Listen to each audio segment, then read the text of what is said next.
I had a pretty significant injury in 2017, 6 months after Rio. I broke my leg training, so that kind of was like, I guess, the catalyst for me retiring, but at the same time I had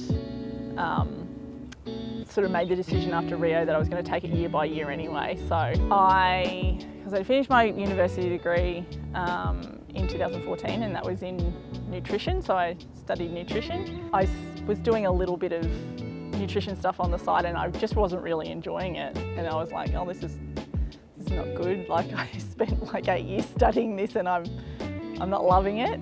And after Rio, the Commonwealth Games were happening obviously on the Gold Coast, and I was like, I really would love to get involved in that somehow, and I applied for a role and I got a role. It was just like in the sport team, and it was kind of like a bit of a support officer role. So I broke my leg in 2017 after I got the job with the Commonwealth Games. So I'm glad I had a job when I broke my leg, because I don't know what I would have done. Like I just look back and think, oh, thank goodness I had something there, like a safety net, that was always my plan though, because I was starting to prepare for transition. Like, I knew I was 34 or whatever, 34 at the time, and I was thinking, oh yeah, and I'm taking it year by year anyway, so I may as well find something and really try and figure out my career pathway.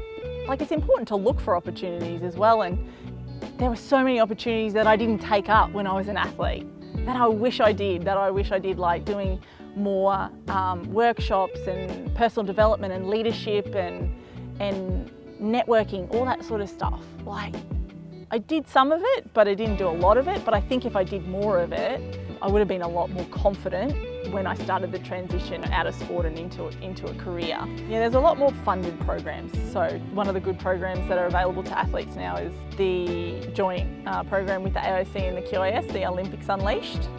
One of the programs that we have access to now is like an employment program through the Brisbane City Council. So that program is great because it offers flexible employment for athletes.